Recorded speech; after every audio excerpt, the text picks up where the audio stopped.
Com o tema Outros Possíveis, o de cima não poderia deixar de trazer para debate um assunto que jamais poderá ser apagado das nossas memórias.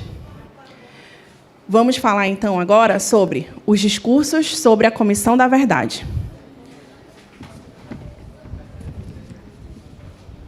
Para compor essa mesa, convido agora a professora doutora Maria do Rosário Gregolin.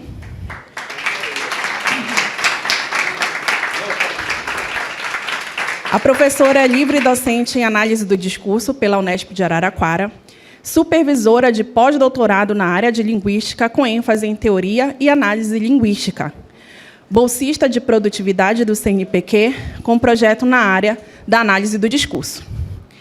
Entre publicações destacam-se os livros Foucault e Péchet na análise do discurso, Diálogos e Duelos, e Discurso e Mídia, a cultura do espetáculo. Docente aposentada, colaboradora do Departamento de Linguística da Unesp, a professora também coordena o GEADA, Grupo de Estudos de Análise do Discurso, onde vários professores, hoje aqui presentes, foram orientados por ela. Professora Rosário é responsável por espraiar em todo o Brasil uma rede de pesquisadores em análise do discurso com Foucault. Para nós, professora do GEDAI, a senhora é uma das parceiras basilares dos nossos diálogos e reflexões. É um enorme prazer tê-la aqui hoje conosco. Obrigada e seja bem-vinda.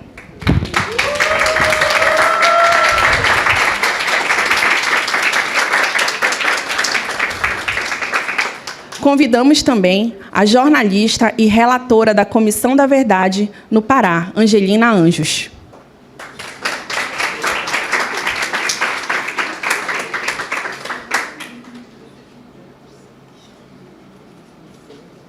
Chamamos Matânia Suruí, professora Aikewara, mestranda em Educação Escolar Indígena e graduada em Licenciatura Intercultural Indígena.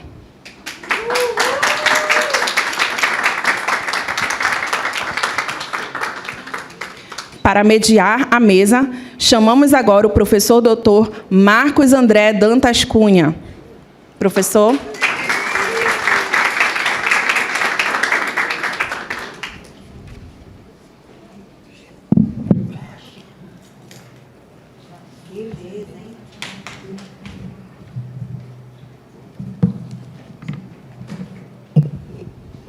Bom dia, quase boa tarde, né, a todos, a todas e a todos. Com o tema dessa mesa, fala sobre comissão de verdade, comissão da verdade, ou das verdades. Eu vou iniciar minha apresentação fazendo uma breve leitura, rememorando quem está aqui nessa mesa, quem representa aqui nessa mesa.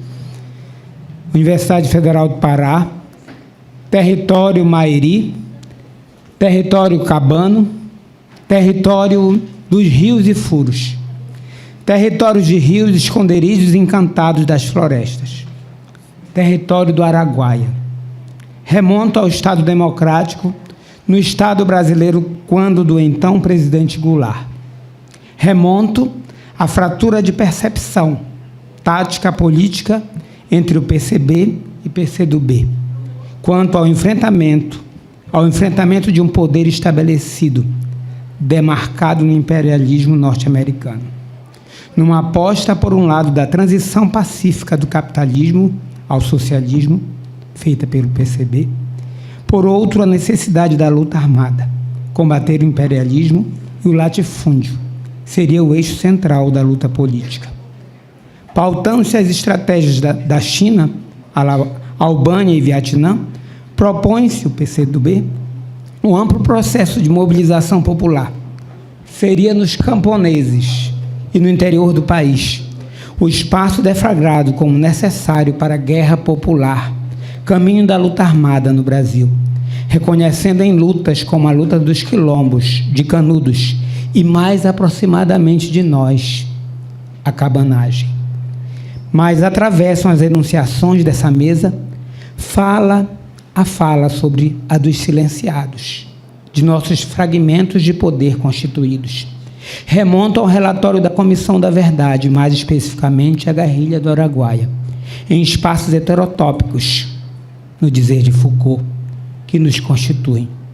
Agora não diria remontar, trazer a fala de nós que somos outros e de outros que nos atravessam. Era enunciar pela voz de uma memória pulsante e ferida, por golpes que desenham e fraturam nossa finitude incompleta. Trago a memória do presente de Foucault, que fala nas marchas, e passeatas e caminhadas, que em brevetude, agora há pouco, e ainda hoje, nos pede fôlego, sem perder a graça do sorriso. Trago ainda como citação a verdade constituída,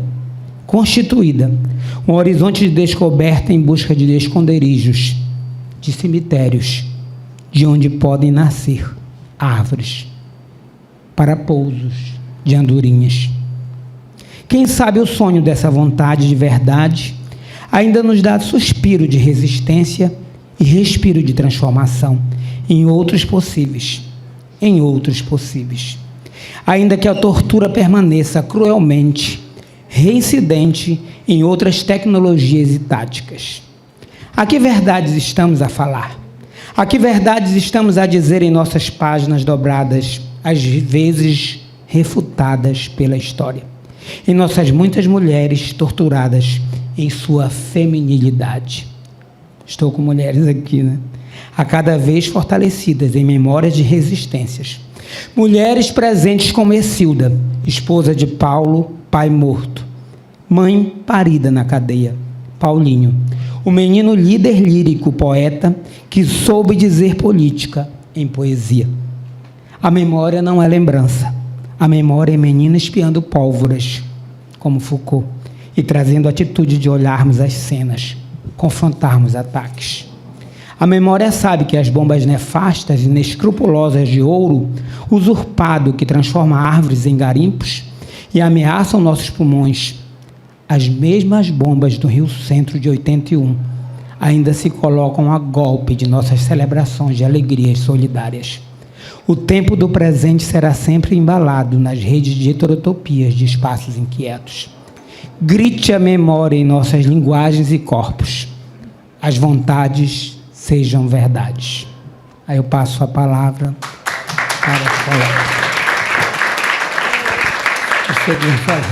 para a esposa do Paulinho Fonteles, que é uma pessoa que eu muito admiro. Pode. Tá. Vou passar a palavra para a professora Rosário Gregolin, minha queridíssima, sempre orientadora de doutorado. Bom, novamente, né? Boa tarde agora, todos. Toda vez que eu tomar a palavra, eu sempre vou agradecer a professora Ivânia, né, por nos colocar aqui e nos colocar em torno desses outros possíveis, né?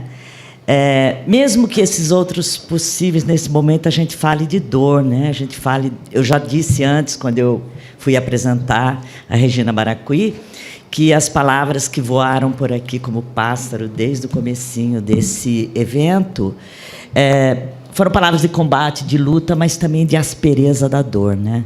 E eu vou pedir, então, para colocar, que eu preparei slides, né? Se for possível, Alex, colocar para mim, porque, em se tratando de discurso sobre a Comissão da Verdade, né? E a gente acabou de ouvir as lindas palavras aí do Marcos André, né? A gente precisa falar, né, dessa aspereza da dor, para que ela nunca mais retorne.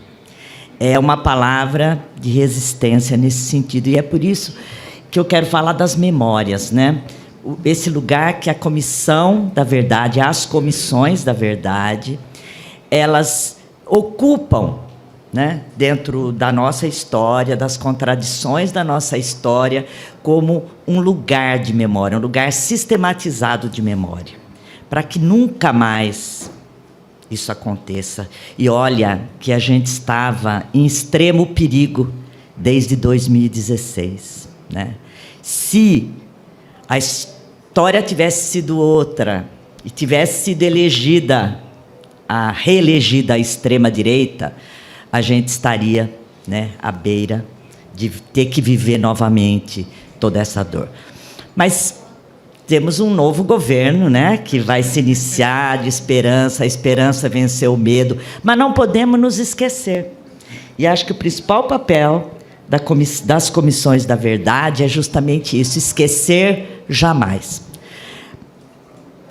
Eu peço, então, que coloque para mim o próximo slide. Esquecer jamais. Esquecer jamais. Por quê? Porque toda a sociedade, é aí que eu quero começar, né, para falar sobre essa batalha, né? Até o Bessa falou no começo da fala dele, né, que a memória é um lugar de batalha. É a batalha. E por isso que nós não podemos nos esquecer, porque toda a sociedade tem sempre, em todos os momentos da sua história, uma política da verdade. E a gente precisa pensar sobre isso, o que é a verdade. Pensar que não é algo absoluto, atemporal, ahistórico. A verdade, ela é estrategicamente colocada num certo momento histórico, e ela é localizada, né? Por quê? Porque toda a sociedade, é isso que o Foucault está nos dizendo aí, que eu vou falar rapidinho. Toda a sociedade tem o seu regime de verdade, a sua política geral da verdade. Isto é, os tipos de discurso que ela acolhe, e faz, aquilo que é possível dizer num certo momento histórico, aquilo que não é possível, os mecanismos, né, a maneira de falar as verdades que são próprias do momento histórico, técnicas, procedimentos e, inclusive, estatuto de determinados sujeitos que podem dizer a verdade. Eu quero que a gente acompanhe, então, em alguns momentos da história. Estou pegando um momento aí, por exemplo, nosso país que teve 400 anos de escravização de indígenas, de africanos. E vamos pegar a escravização, então. 300 anos de escravização, se a gente pensar na Lei Áurea, né, lá no final do 1888, e no final da escravização, sim, foram incinerados a maioria dos documentos que diziam respeito ao período da escravidão no Brasil. Foram incinerados por vários motivos, econômico, porque os donos de escravos queriam indenização depois da abolição, político, né? Porque muitos políticos disseram, não, vamos apagar os documentos que a gente apaga a história. Vamos queimar tudo, fazer. Mas a memória, ela resiste. Ela está em lugares, às vezes, muito obscuros, que a gente talvez nem a enxergue, né? Por exemplo, a memória da escravização a gente pode encontrar nesses anúncios.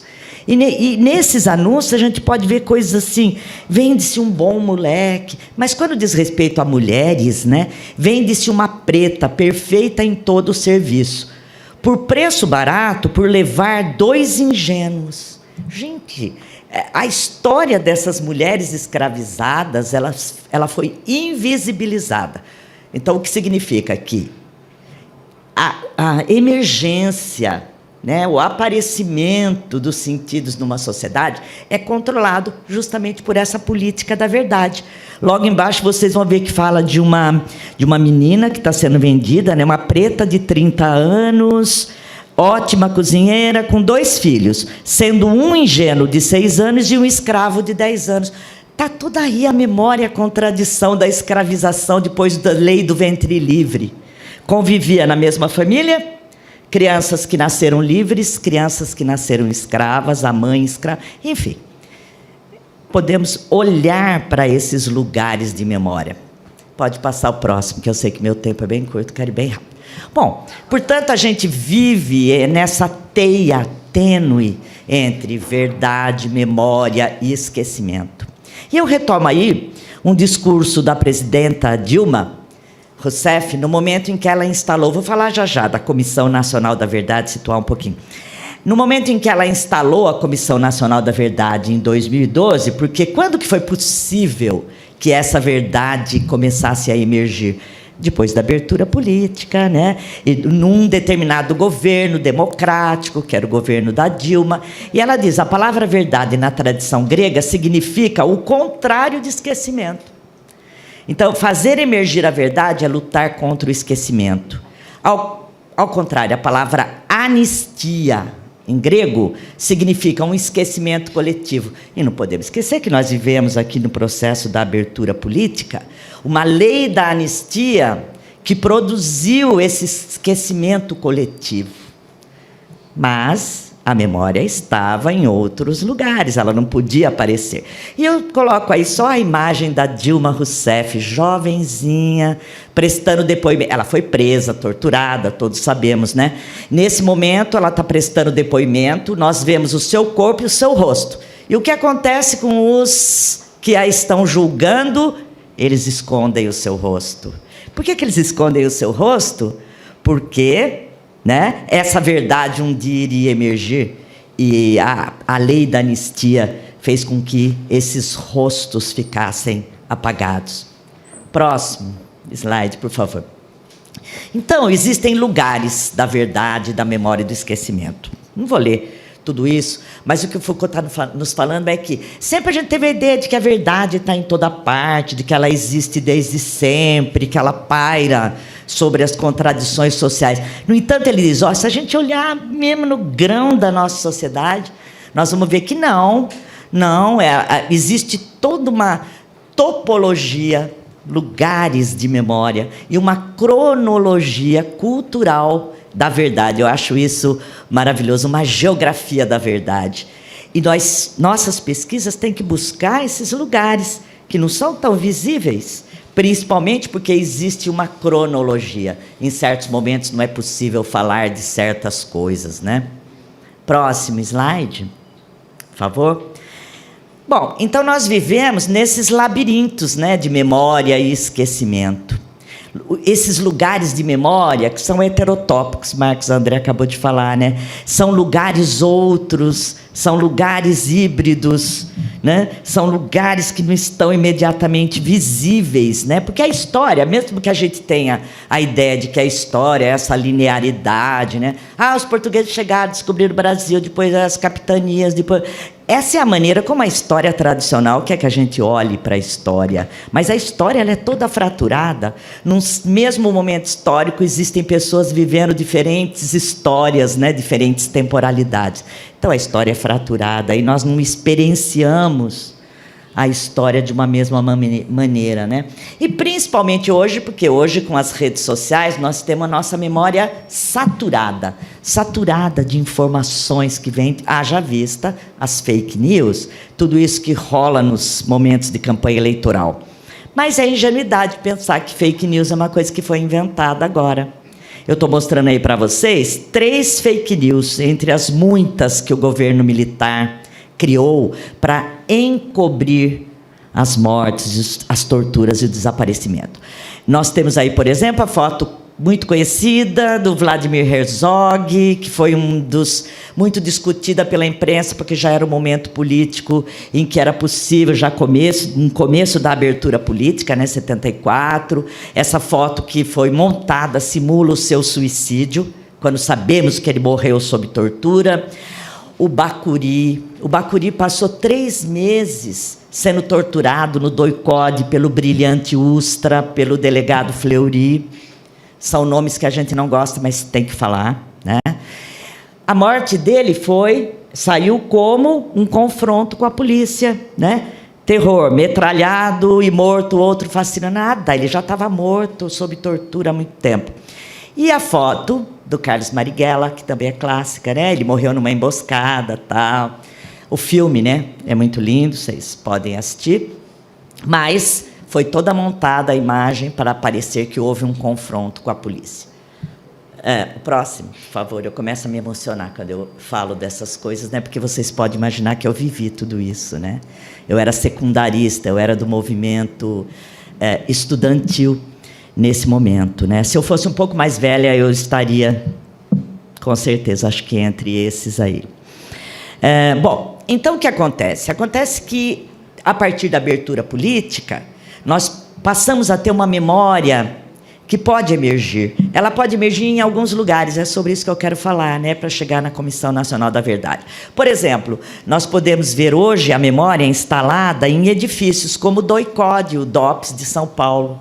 Esse prédio, que hoje é o Memorial da Resistência, nós podemos visitá-lo, podemos ver as celas. Então, esse lugar, né, está aí no edifício a emergência dessa memória. Quando eu era adolescente, passava, isso daí é perto da Estação da Luz, na capital de São Paulo, um prédio sombrio, a gente morria de medo de passar por ali, porque a gente sabia que ali alguma coisa acontecia. E hoje nós podemos ver essa memória, né, visível e instalada, mas depois de luta, de confronto, né, de batalhas. Próximo lugar de memória. Nós podemos ver as memórias da ditadura, e aí eu estou citando a tese do meu orientando, né, que defendeu esse ano a tese dele sobre o Rafael Marcúrio, que está ali da COL, que ele estuda as resistências nos filmes, né, brasileiros. Ele mostra que Paula, uma subversiva, foi um primeiro momento em que esse tema da tortura aparece, mas ainda estava em vigência a ditadura. O primeiro mesmo que vai mostrar a tortura é de 82, é o Pra Frente Brasil. E ele vai pegando 3 eixos e mostrando. Muito legal, eu sugiro para vocês, tá, lerem a tese do Rafael, porque daí ele vai mostrar os autobiográficos, né, como Lamarca e outros filmes, tal, que é isso, companheiro, tal. Próximo. Marcos, controla meu tempo aí, tá? Nós estamos falando que essa memória, ela emerge assim, né, no filme. Desculpa, Marcos controla meu tempo. É bem legal, né? Eu não deixo de ser professora, nunca, não tem jeito. Estou falando dessa memória que emerge, né, aí, que pode aparecer, né, por causa da história da cronologia da memória que o Foucault falou para a gente ali um pouco atrás, né, do lugar e o tempo em que a memória pode aparecer. Porque, por exemplo, na música brasileira foi um lugar de resistência, certamente, né? Muitos tiveram que se exilar, Chico Buarque, Caetano, Gil, tiveram que sair do país, né? Porque eles corriam o risco de... Foram presos, inclusive, né? Quando saíram da prisão, se autoexilaram. E a gente tem o caso do Chico Buarque, que isso aí, para mim, é uma paixão, né? Pensar que o Chico Buarque, como tinha censura, tudo que fosse assinado por Chico Buarque era censurado, não importava se era música de amor, música do que fosse. Tinha sempre o político. O que o Chico fez para burlar a censura, a resistência à censura? Ele criou pseudônimos, e um deles é o Julinho da Adelaide. E com esse pseudônimo, o Chico conseguiu passar músicas maravilhosas como essa Acorda Amor, que é lindo, né? Não vou ler toda, que eu não tenho tempo, mas um casal acorda em casa, ouve barulho, e eles sabem que é a polícia que veio prendê-lo, e ele diz, chama o ladrão, porque o ladrão era menos perigoso que a polícia nessa época. E tem alguns momentos lindos, né? Quando ele diz assim, se eu demorar um pouco, se eu demorar um mês, se eu demorar um pouco, convém, às vezes, né, você me esperar. Mais um ano eu não vindo, bota a sua roupa de domingo e pode me esquecer. Gente, eu me arrepio toda vez que eu ouço essa música, eu vejo isso. Bota a sua roupa de domingo e pode me esquecer. Olha como isso aí é uma crítica, ele está desvelando uma memória que neste momento em que não era possível falar. Mas como é Julinho da Adelaide, um sambista do morro, os censores, que não eram muito inteligentes, a gente sabe, né? Principalmente a Solange. A Solange era conhecida, que ela era a Solange, o Serviço de Censura Nacional. O próximo. Então, o Chico consegue, né, fazer emergir essa memória. Então, numa sociedade, existe uma topologia da memória. A memória está em muitos lugares, assim como a Regina mostrou, os grafites de rua, está na música, está no cinema. A Comissão Nacional da Verdade é um lugar sistematizado de memória. Ela é muito mais especialista que eu nisso, né? É um lugar que congrega as memórias, né? Reúne os arquivos de memória e coloca à nossa disposição, com depoimentos dos sobreviventes, depoimentos dos torturadores, textos, né? O site Memórias da Ditadura está aí com todo esse esse arquivo de memória. Então, como eu disse para vocês, foi criado durante o governo Dilma Rousseff, né, um governo democrático que possibilitou, e com esse objetivo, né, de fazer emergir essa memória da dor, da morte, das torturas, a partir dos depoimentos, de documentos, evidentemente, e depoimentos, né, para estabelecer o direito à memória e à verdade histórica. Porque, é claro, eu mostrei aquelas fake news, o governo ditatorial e a anistia política estabeleceram o silêncio, né? Estabeleceram o esquecimento coletivo. Com a emergência da direita, começaram a aparecer os discursos negacionistas, né? Que vão negar que tenha existido tudo isso. Então, a Comissão Nacional da Verdade tem esse objetivo, né? De colocar à nossa disposição esses arquivos submersos, né? Foi instalada em 2012, 2014, aí a cena da entrega do relatório. Os relatórios foram entregues, né, para presidente Dilma. Estou falando da Comissão Nacional, a colega vai falar da Comissão Estadual aqui do Pará, porque foram criadas várias comissões da verdade. Entregaram, e o site que abriga hoje, né, todos esses documentos é o Memórias da Ditadura.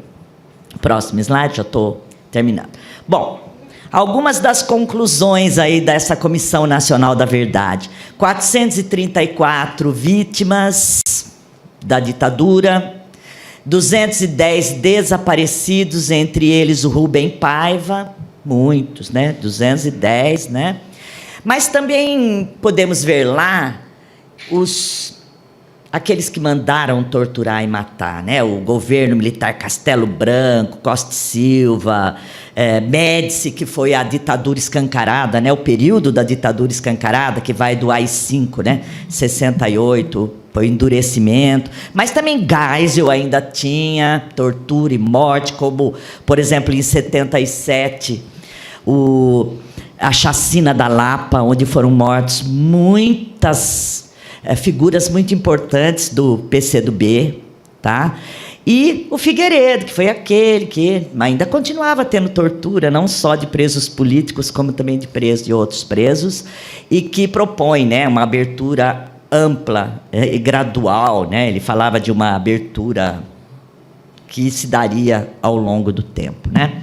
Bom, mas também temos lá o depoimento dos torturadores, como, por exemplo, o Guerra, que hoje é um pastor. Vocês podem encontrar os vídeos dele. E como ele se converteu a uma igreja, ele foi um dos principais, vamos dizer assim, delatores, né? Porque também tem esse problema, né? Malhães foi lá depor, na semana seguinte ele já morreu. Tinha esse perigo também, né? Deles deporem e tal.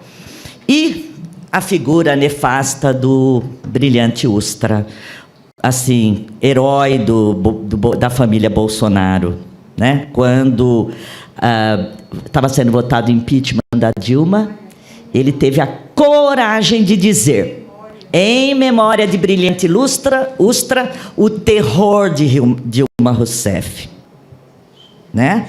Por isso que essas pessoas têm que ser jogadas na lata de lixo da história. O próximo, todos juntos, né?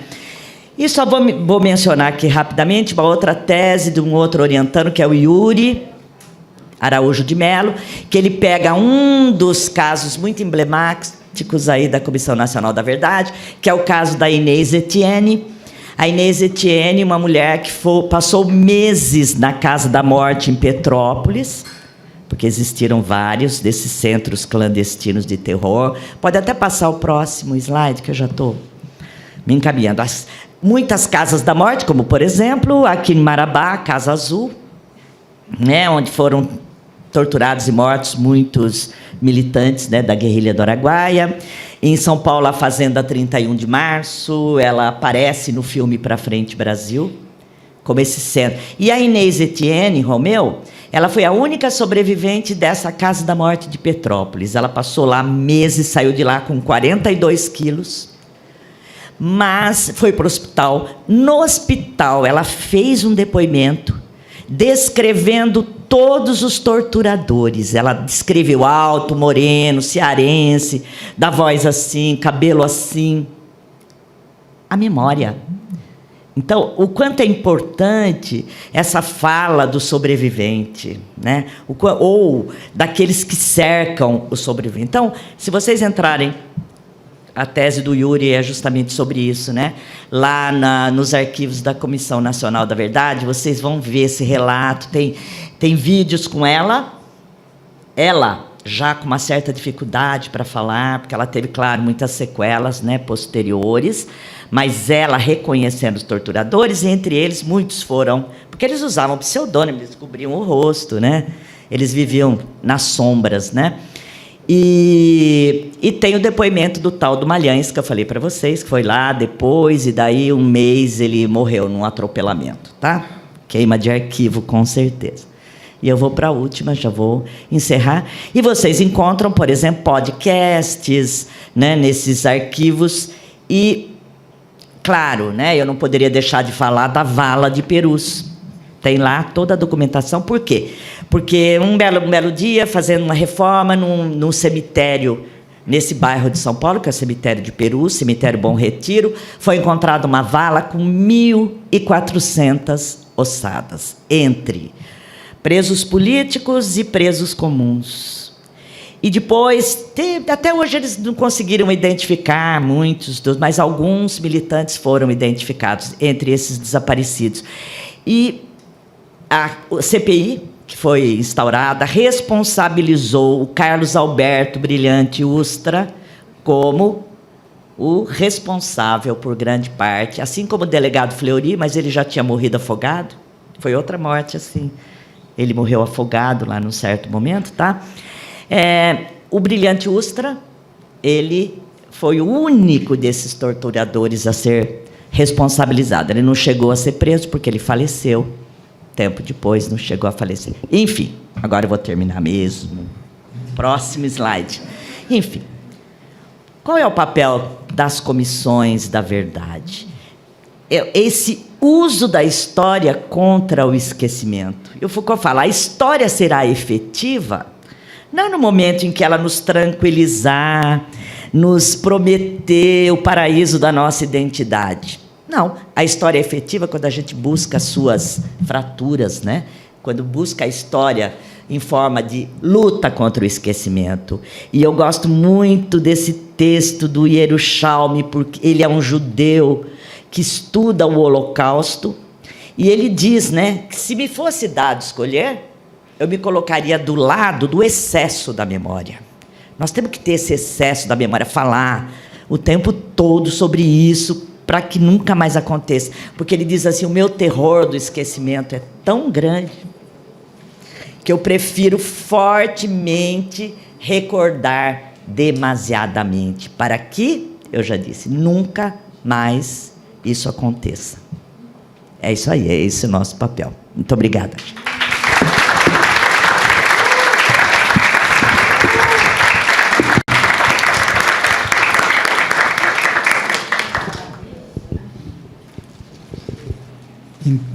Obrigado, professora Rosário, sempre brindando a gente, né, com a memória do presente, e o excesso da memória é necessário bastante, né?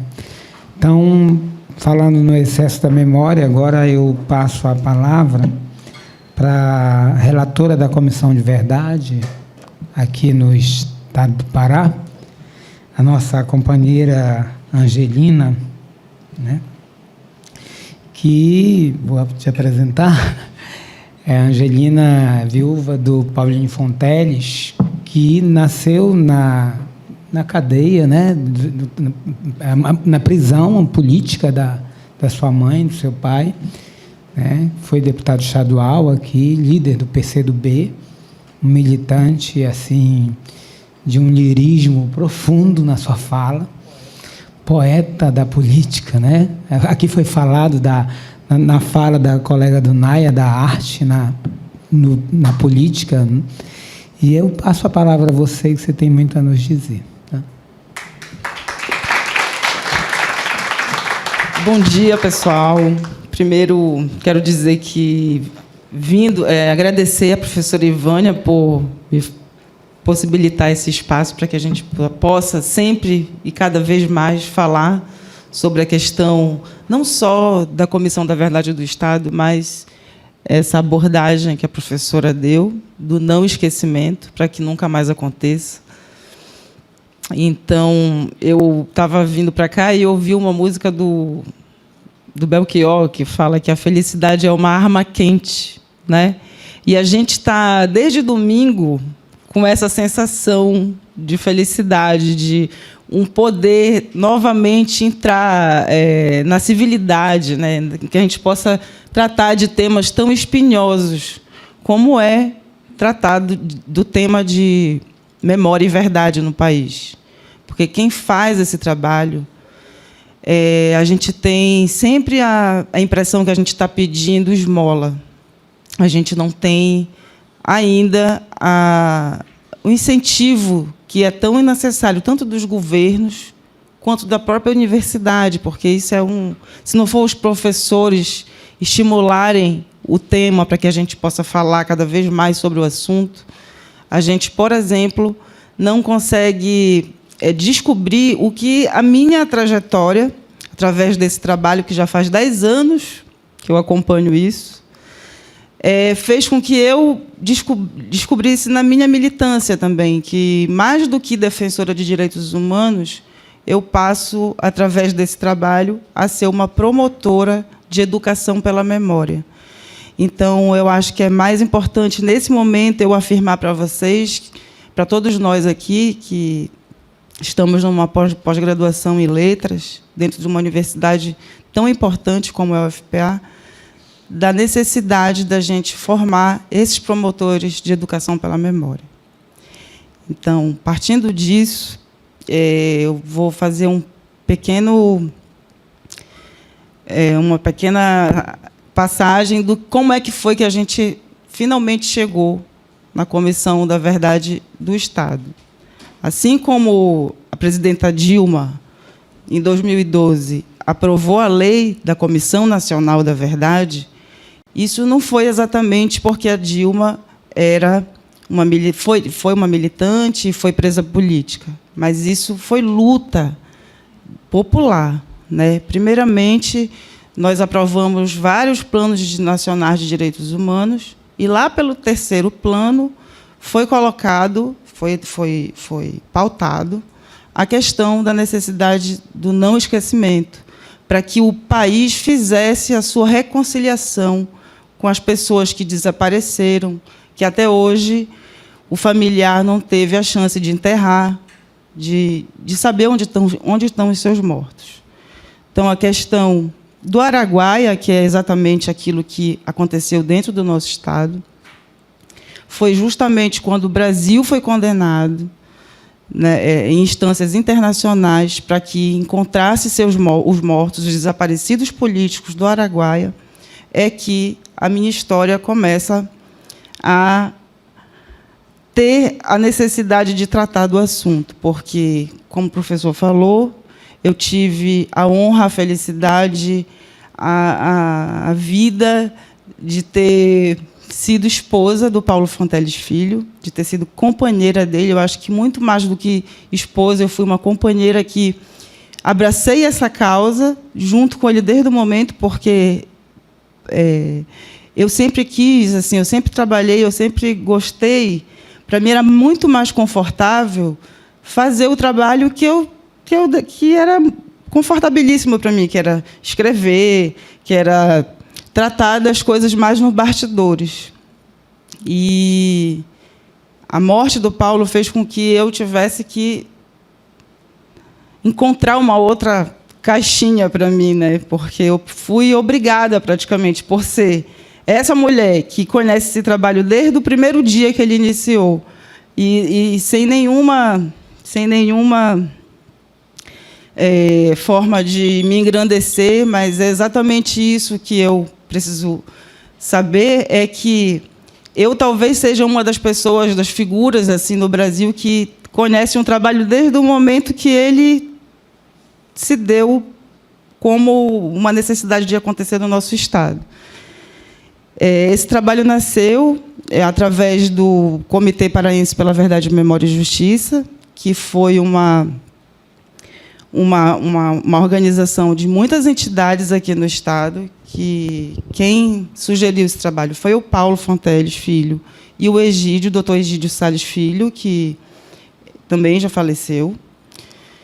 E eles, na vinda da Comissão Nacional para cá, para tratar das questões do Araguaia ainda, para fazer uma visita em Marabá, eles, na época, a pessoa que tomava conta da pasta de Direitos Humanos era a Maria do Rosário. Então, a Maria do Rosário veio, foi recebida dentro da Ordem dos Advogados do Brasil, e, naquele momento, se criou o comitê que trataria de os trâmites para que a gente pudesse aprovar uma lei estadual que tratasse da Comissão da Verdade. Então, 2012 começou com um comitê. A questão da mídia, por exemplo, de todas as fotos, de tudo que a gente pôde colher dentro do comitê, foi um trabalho que eu fiz, porque não tinha quem fizesse, não era pago, era um trabalho mesmo voluntário. Então, tem ainda todo o trabalho que nós desenvolvemos através do Comitê Paraense, tem no Facebook, tem uma página que, se você ler dessa página para frente, que aí é o Comitê Paraense, depois fizemos, quando foi criada a lei da Comissão da Verdade, tem uma página da Comissão da Verdade. E, então, no Facebook,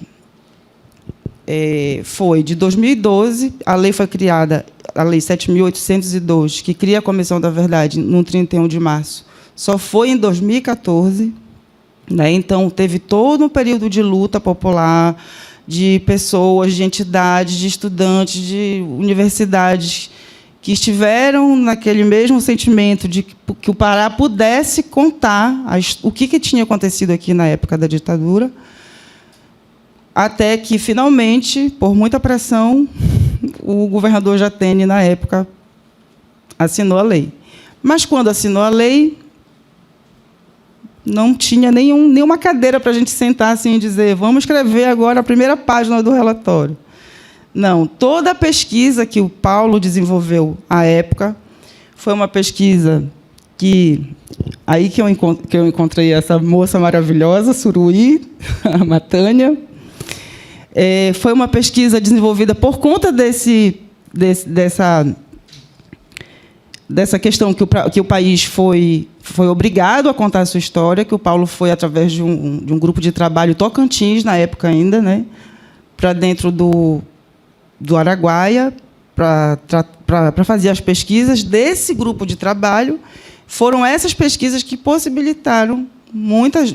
Foi essa pesquisa muito densa, porque foi entrevistado muito mais de 300 pessoas só de camponeses que viveram o período da tortura, através desse trabalho do grupo de trabalho Tocantins, que era um grupo que reunia o Exército, o Ministério da Justiça, Comissão de Mortos Desaparecidos.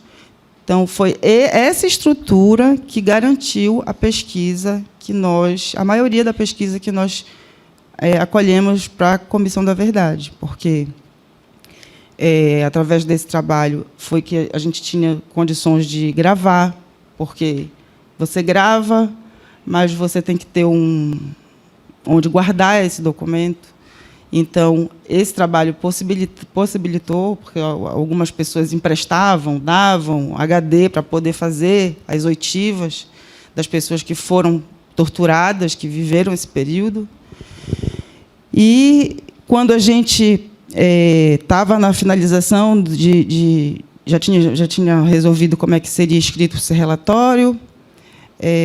Aconteceu a questão em Pau d'Arco, eu não sei se vocês recordam, mas foi aquela chacina que houve em Pau d'Arco, que vários trabalhadores foram chacinados. Houve uma chacina em Pau d'Arco, né? E o Paulo, muito inocente, resolveu mandar um áudio num grupo que era praticamente pessoas muito próximas, e disse e afirmou, né, que ele tinha ido fazer essa oitiva lá, foi fazer essa visita no local da chacina e mandou no grupo dizendo que não tinha sido confronto, tinha havido uma chacina. E, quando ele chegava em Belém ainda dessa visita, em Pau d'Arco, já tinha uma história de que ele precisava sair urgente daqui porque iam matar.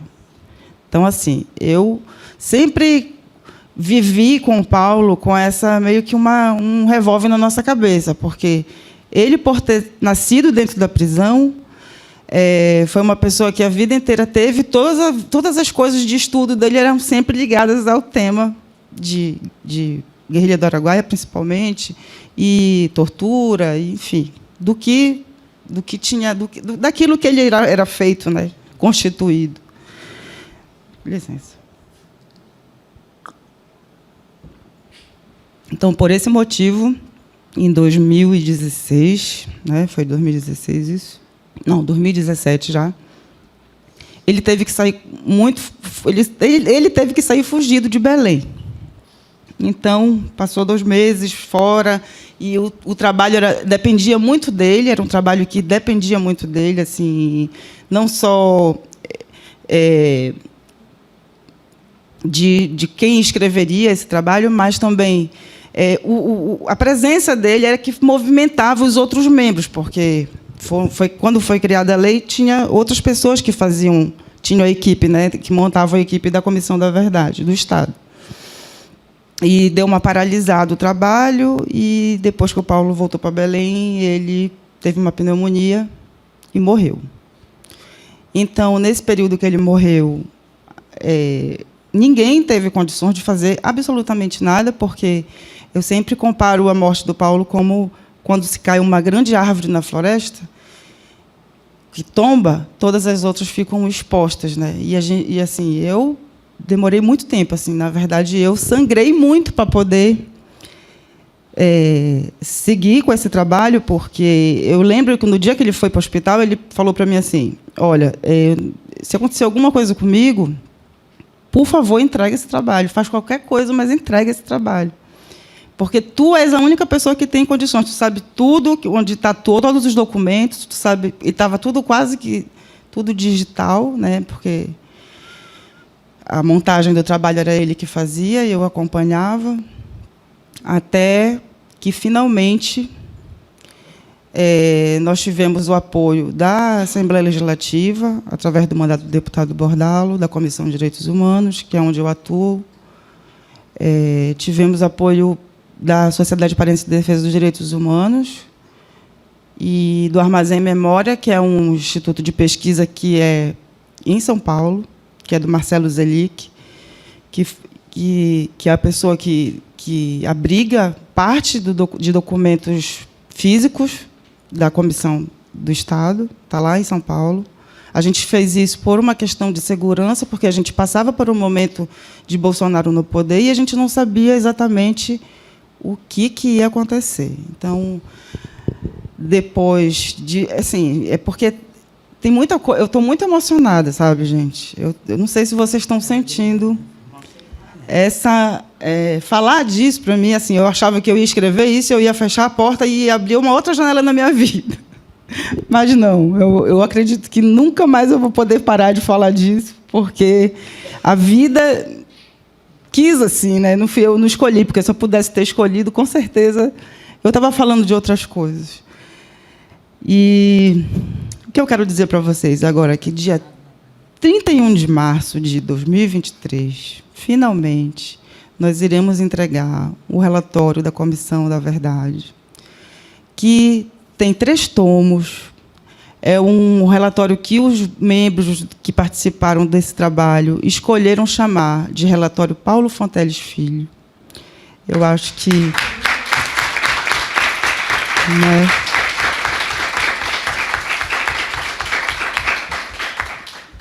E, assim, ele fez 5 anos que partiu daqui, desse mundo, agora é dia 26 de outubro, e foi a primeira vez que eu falei: não, eu não vou falar da morte do Paulo.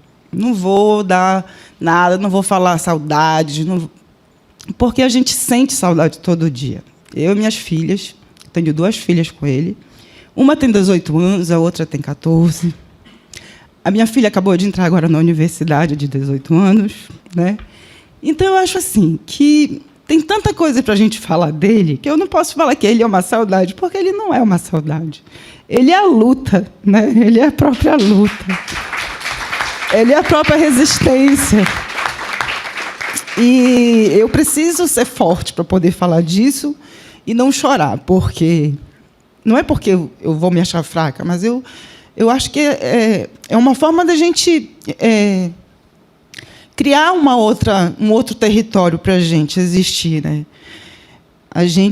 Eu tinha muito medo desse trabalho, eu fazia, mas eu estava com muito medo, porque eu falava, meu Deus, como é que eu vou entregar isso? E as minhas filhas, e esse homem, se ele resolver baixar uma outra ditadura no país, o que é que eu vou fazer? Mas eu já tinha um plano B também, porque a minha irmã foi embora morar no Canadá e eu já estava toda pronta para ir morar para o Canadá. Então, a ideia era eu jogar o livro no mundo e sair fora daqui. Mas muito mais por elas, né? Porque eu acho que elas têm muita coisa ainda para viver. E, gente, eu acho que todos vocês... Eu acho não. Eu convido todos vocês, professora Ivânia, por favor. Cadê a professora Ivânia? Por favor, estejam no dia 31 de março, nessa atividade que vai ser na Assembleia Legislativa. Vocês vão receber, todo mundo que estiver presente vai receber o relatório. O relatório ficou primoroso. Eu não vou falar mais do relatório, eu quero que vocês vejam. Além do relatório físico, vai existir um portal com todo o material que foi feito na Comissão da Verdade. É óbvio, por isso que eu falei que a gente fica com o pires na mão, porque tem muito material digital que a gente ainda não conseguiu subir para esse portal, mas eu espero que a gente vai conseguir, depois do trabalho entregue, a gente vai conseguir emendas parlamentares que deem condições da gente de deixar público todo o material que nós temos, que é muito grande. Temos ainda, eu acho que dá para fazer já um ABC das vítimas no momento que tiver o relatório na internet, porque vai ter o relatório físico e o digital, né? Então, eu quero que vocês possam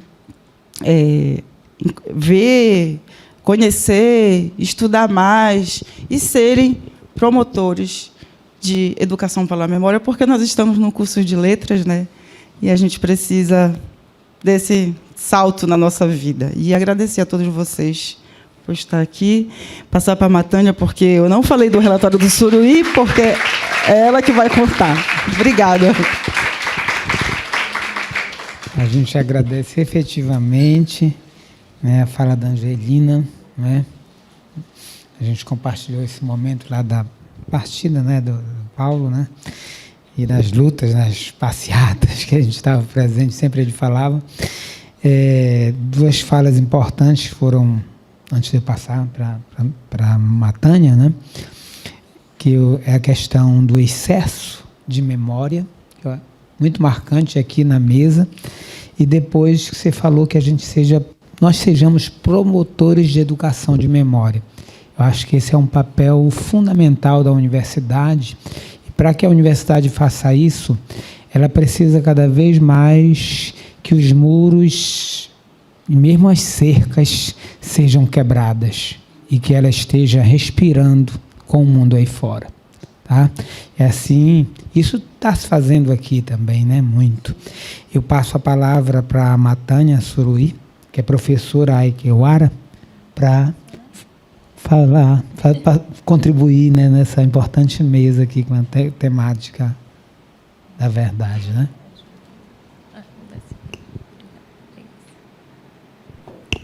Boa tarde a todos e todas, né? Também, igual eu ouvi na primeira mesa de hoje, da manhã, né? Falando sobre as mulheres, né? Estamos aí. Primeiramente, eu agradeço o convite, professora Ivânia e toda a sua equipe, né? Pelo belíssimo trabalho. E eu disse que eu não ia me emocionar, mas não teve como, gente, porque pessoas que contribuíram bastante, né, com o meu povo, principalmente, né, o Paulo Fontelli, a esposa dele, que está aqui.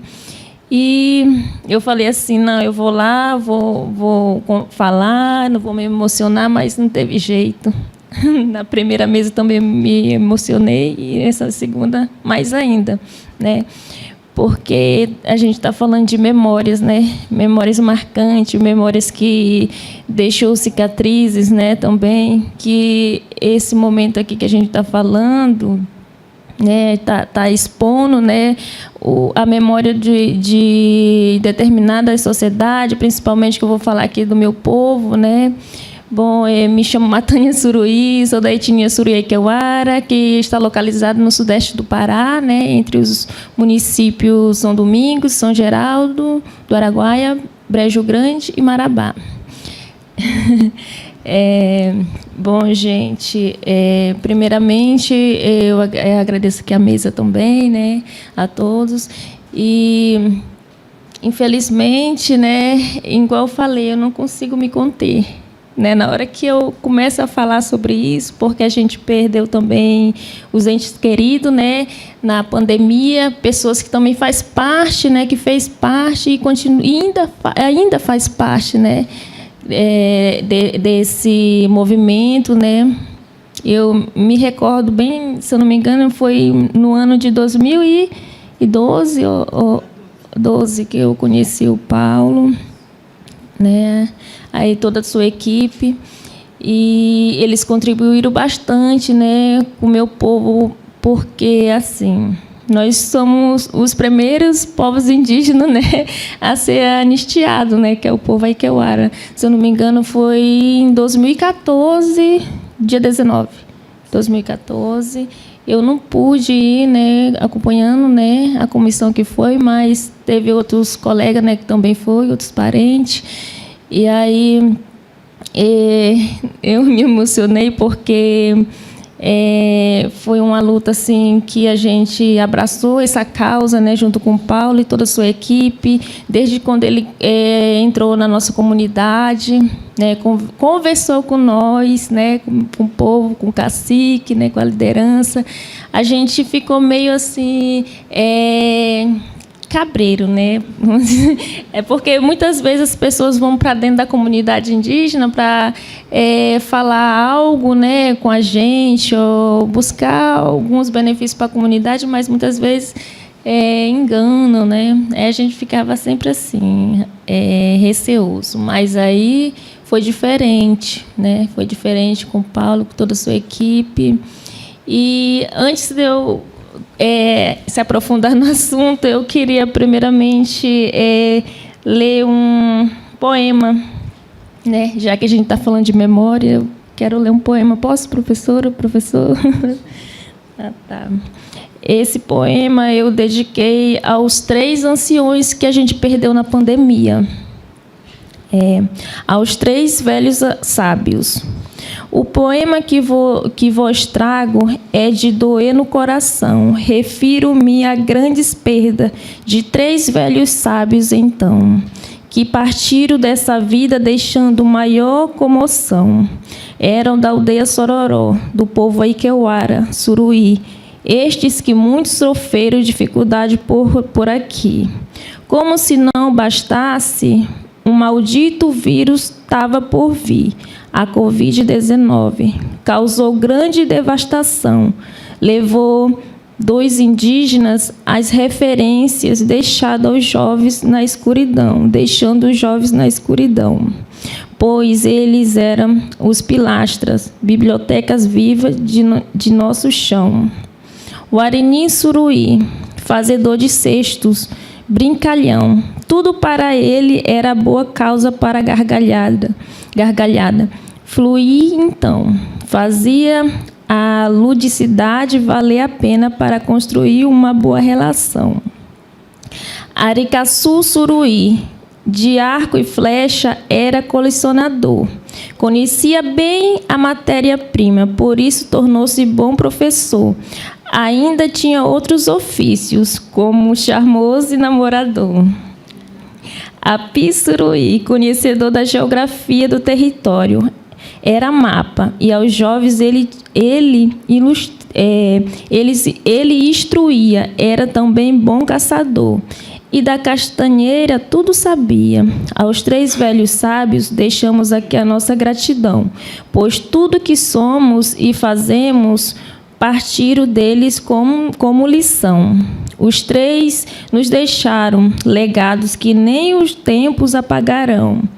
Esse é o poema que eu pedi pro meu amigo, né, o poeta de Marabá, Adão Almeida. Né, eu homenageei os 3 anciões quando eu estava concluindo o mestrado. Aí eu pedi para esse meu amigo fazer esse poema. É uma memória que eu tenho dos nossos anciões, que eles não estão mais com a gente, né? Mas aí a gente tem que seguir em frente, né? Porque a memória não pode apagar, né? Eu sei que eles se foram, mas tudo que a gente aprendeu com eles, a gente está repassando para os nossos filhos, né? E assim vai, repassando para gerações novas. Bom, agora vou falar sobre a Comissão da Verdade, né? E tudo. E como isso aconteceu dentro da nossa comunidade. A gente, depois de ter conversado com o Paulo, com a equipe, eles foram para lá, para a aldeia. No caso, ele estava na região fazendo os registros, né? Fazendo as entrevistas, né? Com as pessoas, né? E o que aconteceu? Ele foi lá para a nossa aldeia, passou uma temporada lá, porque agora lá tem 7 aldeias, não é mais só uma, né? Eu moro na aldeia Sororó, que é a aldeia mãe. E lá a equipe dele ficou lá, alojado lá na minha aldeia. Mas também foram visitar as outras demais, né? Que agora é 7. No caso lá só tinha 2 na época que ele foi lá. E a gente se reuniu, os professores indígenas, né? E a gente começou a fazer as entrevistas também com os nossos anciões, aqueles que presenciaram, né, a guerrilha do Araguaia, aqueles que foram forçados, né, a levar, né, os militares para dentro do território Ikeuara, porque, na verdade, eles foram forçados, né? Porque ninguém tinha conhecimento, né, do que estava acontecendo na época. Ninguém sabia o que era ditadura militar, ninguém sabia o que era guerrilha do Araguaia. Até então, eu cresci sabendo que aqueles que estavam lá dentro do nosso território, né, que estavam se refugiando contra os militares, né, o meu povo falava Camarapunura. Camarapunura, que significa gente ruim, né? Auaraçu, né? Auaraçu também significa pessoas que não são índios, né? E Catu é imo, que significa ruim. E aí eles só falavam assim, eles contavam que aconteceu aquilo tudo, aí vinham os marehai, que significa policial, né? Policial, militar. Aí meus avós, meus tios, os anciões da comunidade falavam que os marehais vinham para dentro da nossa aldeia um monte armado. A gente ficava com medo, as mulheres saíam correndo para dentro do mato com as crianças para se refugiar. Quando eles ouviam a zoada dos carros, das pessoas vindo, né? Eles ficavam todos assustados. E aí, então, eles falavam para o meu povo que aquele povo que ele estava caçando dentro do nosso território era Camarapunura, era gente ruim, era que, no caso, eles falavam, tem um dizerzinho, terrorista. Eles falavam terrorista. Aí meu povo ficava assustado, com medo, e as mulheres eram obrigadas a ficar dentro de suas casas, presas com as crianças, passando necessidade, porque não podia sair para se alimentar, não podia trabalhar em roça, não podia fazer nenhum ritual tradicional. Afetou bastante também a nossa cultura, bastante.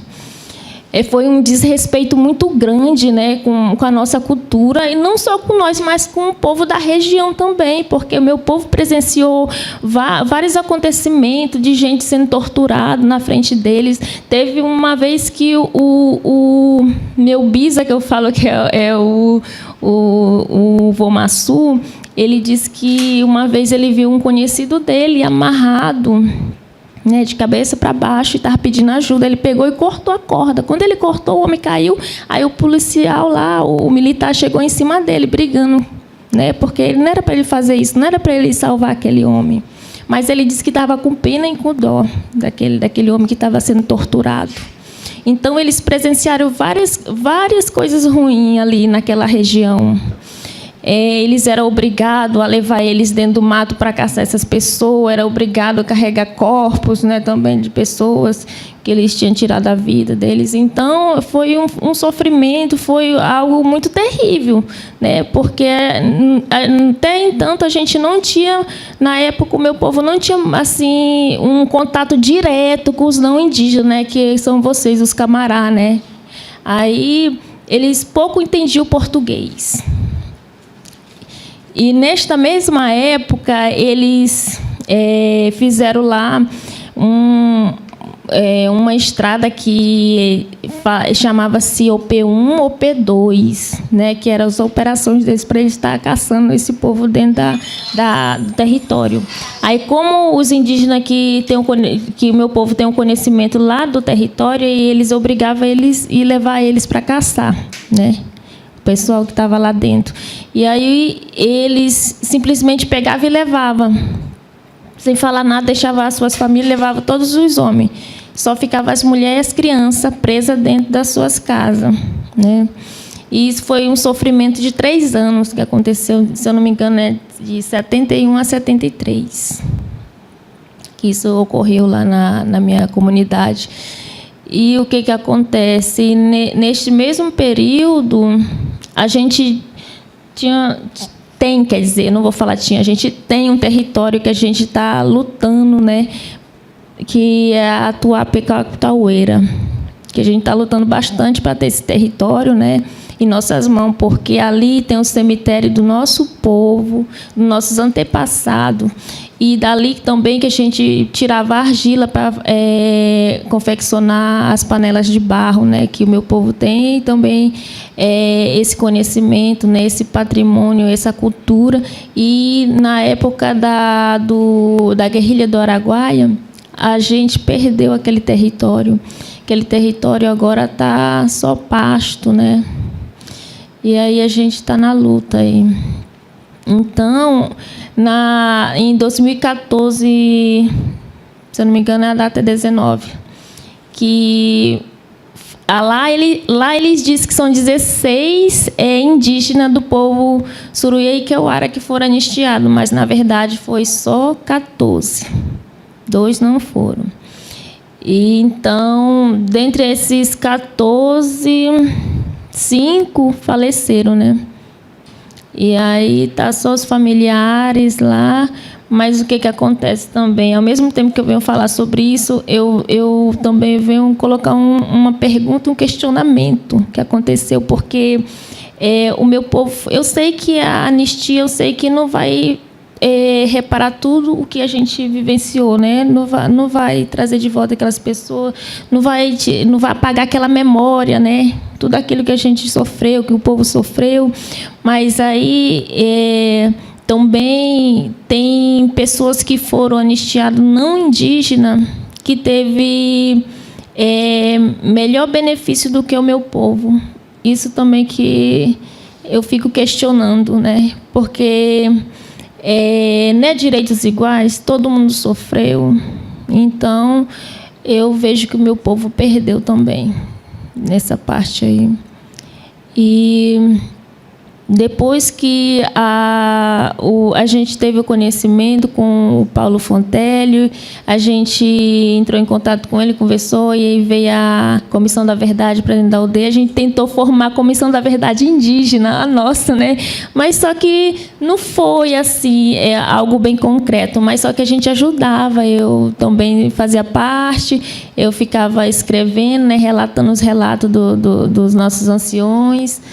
E, para mim, foi muito gratificante, porque até então eu não tinha assim, aquele conhecimento sobre tudo isso. Eles falavam assim, mas também eu pensava que era algo que foi, como se diz, foi simples, não foi algo que que deixou marcado, né, na vida deles. Aí, toda vez que a gente ia falar sobre a guerrilha do Araguaia, eles ficavam meio assim, não queria falar, porque lembrava, né, tinha memórias ruins desse passado. E muitas vezes os mais velhos não queriam falar sobre isso, preferia não comentar, não gravar entrevista. E aí, até que eu entendia porque do sofrimento que eles passaram. Sofreram bastante, por isso que não queria relembrar, né, aquele passado sombrio, aquele passado triste. Mas aí teve alguns que sentou comigo, eu comecei a escrever, e a narrativa, né, o que eles contavam, o que eles vivenciaram na época, principalmente do meu sogro, né, do Api. Eu escrevia tudo que ele falava, né, para depois passar para o pessoal da Comissão da Verdade. E assim foi uma equipe de 15, se eu não me engano, 15 professores Aikewara. E nessa ajuda, né, para ajudar, para poder escrever esses relatos, né, deles. E aí a gente conseguiu, né, a anistia, graças também à Comissão da Verdade, porque se a verdade não vinha à tona, será que a gente ia conseguir alguma coisa? Não ia. Então, por isso que é importante, né, a gente resguardar a memória. Isso que eu sempre falo para os meus alunos, falo para os jovens, né, lá na minha comunidade, que a gente tem que preservar, guardar as memórias, porque os nossos anciões é bibliotecas vivas, né? Aí eles que têm aquele conhecimento, eles que repassam para a gente vai repassando. Aí eu vejo eu como uma guardiã da memória Aikewara, porque o que eu puder fazer para ajudar o meu povo, para me resguardar todos os conhecimentos do meu povo, né? Os patrimônios material e imaterial, eu faço esse trabalho, né? Porque é muito importante, e principalmente essa memória, né? Que esse ocorrido, né? Que não marcou só o nosso povo, mas também o Brasil todo. Né? Porque não foi só nós que sofremos também. Então, é isso, gente, e eu agradeço, né, a minha oportunidade.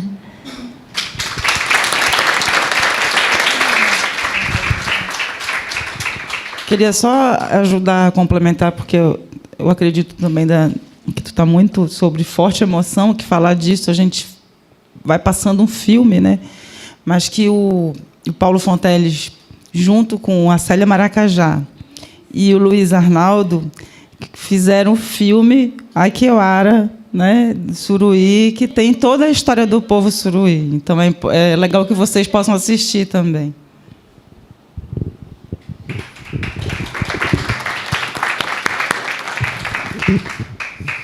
A gente registra aqui, né, da fala da Matânia, né?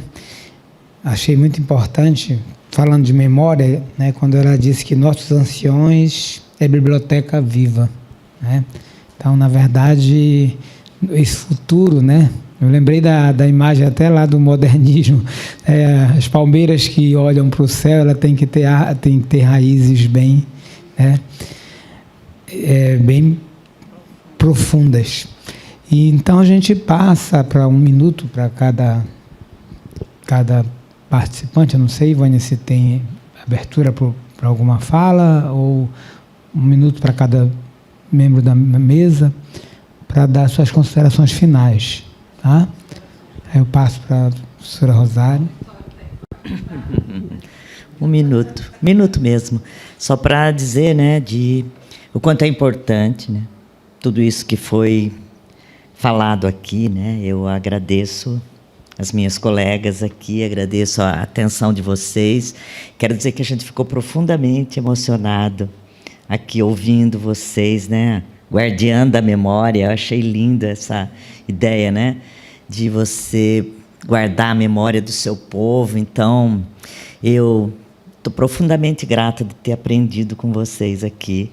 Tanta coisa, vai ser muito importante para as pesquisas futuras que eu vou fazer, tá? Obrigada a vocês, tá? Olha só, eu quero agradecer mais uma vez a professora Ivânia, a mesa, a vocês pela paciência, pelo horário da fome já, né, que já está pesado. Mas e dizer assim que mais espaços possam ocorrer, professora, sempre que a senhora precisar, me chame, estarei presente. Vocês também, se quiserem falar disso dentro das salas de aula, podem contar comigo, peguem o meu contato com a professora Ivânia e vamos nessa perspectiva aí de sermos promotores de educação pela memória, certo? Vamos lá. A Tânia. Bom, gente, eu só quero agradecer primeiramente, né, a Deus por me ter concedido essa viagem, porque foi assim, eu sei que a professora me convidou um mês antes, mas aí eu acabei esquecendo, professora. E aí eu acabei planejando o aniversário do meu filho, e eu tenho que voltar hoje ainda. Tudo em cima, mas aí, graças a Deus que eu estou aqui para compartilhar, né, esse relato com todos, e eu creio que vai ajudar em várias pesquisas também, que eu creio que aqui tem vários pesquisadores, né, gente contribuindo com vocês, e eu aprendendo mais também aqui com a mesa, com a primeira mesa, a segunda, e é isso, né, é momento de compartilhar, aprender, e isso é muito bom. Muito obrigada. Repetindo o que eu disse, fechando a frase final do início, né? Grite a memória em nossas linguagens e corpos, as vontades sejam verdades. Obrigado.